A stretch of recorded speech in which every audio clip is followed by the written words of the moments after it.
Sir हमने ये देखने को मिला है कि आपने जो बिल दिए थे संसद को संपूर्ण चुनावी व्यवस्था को बदलने के लिए, उसके बाद में ये सारी कवायद शुरू होती हुई दिख रही है, तो आप कितना असर मानते हैं आपके बिल का? इस देखिए 2017 का ये बिल है, ये बिल मैं आपके आगे बता रहा हूँ। ये मैंने कैलकुलेशंस करके दिए हैं। कॉन्स्टिट्यूशन का first schedule, second schedule, third schedule, fourth schedule.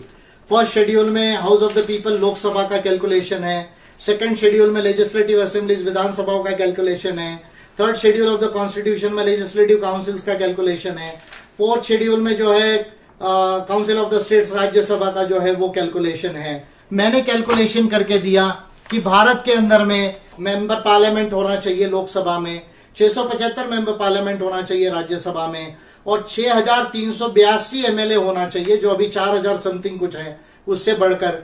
ये 2017 के जो मेरे बिल्स है, जो 10 बिल्स के जो अंदर के ये कुछ बिल्स की आप कॉपीज देख रहे हैं, जिसमें पर्टिकुलरली ये पार्ट जो है कैलकुलेशन का जो है, वो कैलकुलेशन का पार्ट जो है मैं आपको दिखा रहा हूं। और ये कैलकुलेशन जो है मैंने भारत के अंदर में प्रोपोर्शनल रिप्रेजेंटेशन सिस्टम और मिक्स मेंबर टेरिटोरियल कॉन्स्टिट्यूएंसीज यानी एफपीटीपी की 2 मेंबर की कॉन्स्टिट्यूएंसीज हाइब्रिड सिस्टम में महिलाओं को 33% रिजर्वेशन के साथ प्रोपोर्शनल रिप्रेजेंटेशन सिस्टम में एससी एसटी का रिजर्वेशन भी कैलकुलेट करके दिया, स्टेट वाइज करके दिया और हर हाउस का करके दिया। उसके बाद 2017 के बाद जो है पिछले साल से हम ये न्यूज सुन रहे हैं कि नया पार्लियामेंट बनाने के लिए सरकार ने जो है वो पहल की है, और वो पहल जो है इतनी जबरदस्त वो की है कि 2022 तक उसको वो करके कंप्लीट करना चाहते हैं। मैं मोदी सरकार से पूछना चाहता हूं, आप तो 2014 में चुनकर आए, 2014 से 17 तक आपको ये बात क्यों नहीं ध्यान में आई? 17-18 में ध्यान में क्यों नहीं आई? मेरे जो बिल 10 समग्र चुनावी व्यवस्था के जब मैंने दिए, उसी के बाद ये जो बात आपको क्यों जो है वो ध्यान में आई? क्योंकि I am the first leader of India जिसने इलेक्टोरल सिस्टम को ठीक ढंग से स्टडी करके 200 कंट्रीज का भारत को क्या चुनावी व्यवस्था जो है वो होनी चाहिए, इसका जो है प्रॉपर बिल्स बना के दिए।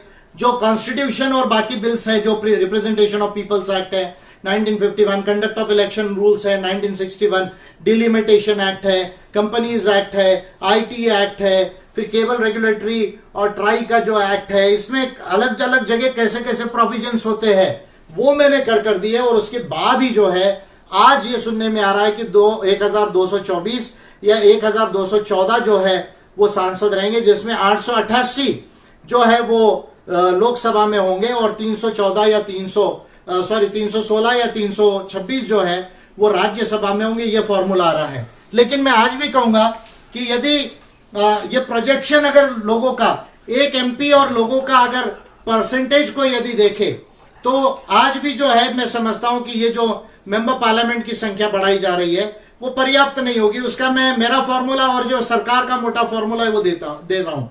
हर 10 साल में जो जनगणना होती है उसमें 10 करोड़ भारत की आबादी बढ़ जाती है। यानी आज लगभग 2021 का यदि जनगणना होती तो हमारी आबादी मोटे तौर पे 140 करोड़ होती, और हर 10 साल में हमारी 10-10 करोड़ से बढ़ेगी।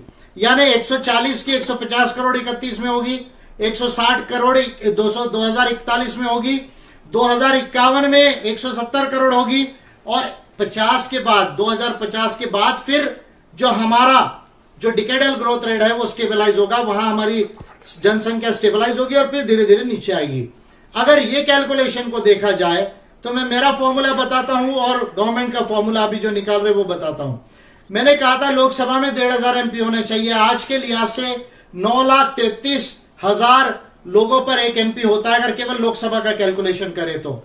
अभी गवर्नमेंट के फॉर्मूले में 888 अगर मेंबर पार्लियामेंट है तो 15,76,000 जो है ये कैलकुलेशन होता है।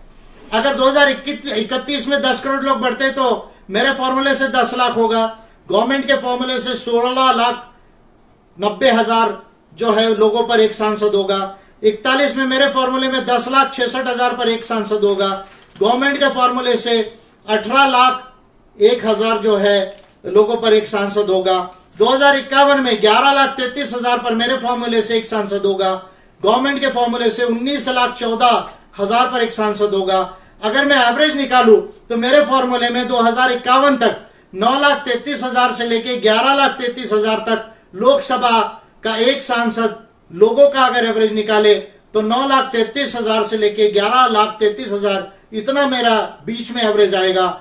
और गवर्नमेंट का फॉर्मूला देखे तो 15,76,000 से लेके 19,14,000 का ये गवर्नमेंट का फॉर्मूला आएगा।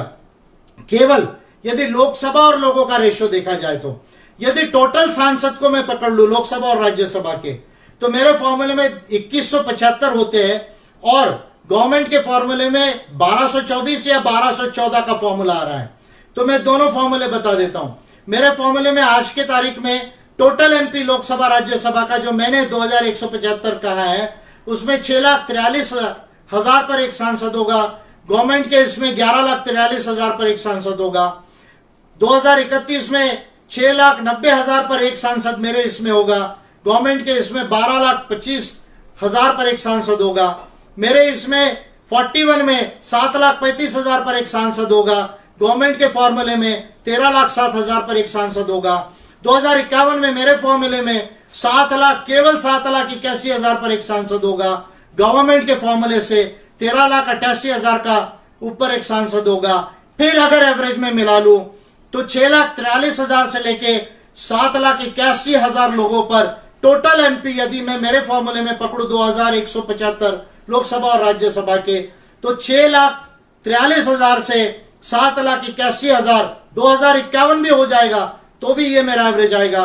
गवर्नमेंट का एवरेज 11,43,000 से लेके 14 लाख तक का जो है एवरेज एक सांसद का आएगा। मैं ये पूछना चाहता हूं कि अमेरिका में लगभग 6 लाख पर एक सांसद है टोटल दोनों हाउस का अगर पकड़ा जाए, तो हमारे देश में अगर गवर्नमेंट का फॉर्मूला लिया जाए तो फिर भी जो है वो 11.5 लाख से लेके 14 लाख तक का जो है वो फॉर्मूला आ रहा है। मेरे फॉर्मूले में 6.5 लाख से लेके लगभग 8 लाख का फॉर्मूला आ रहा है। 2% का वेरिएशन इधर उधर आप पकड़ सकते हैं।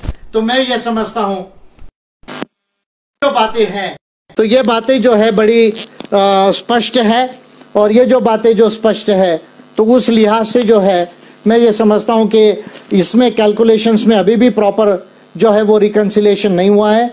गवर्नमेंट ने और पार्लियामेंट की कमिटीज़ ने इस पर ध्यान नहीं दिया है।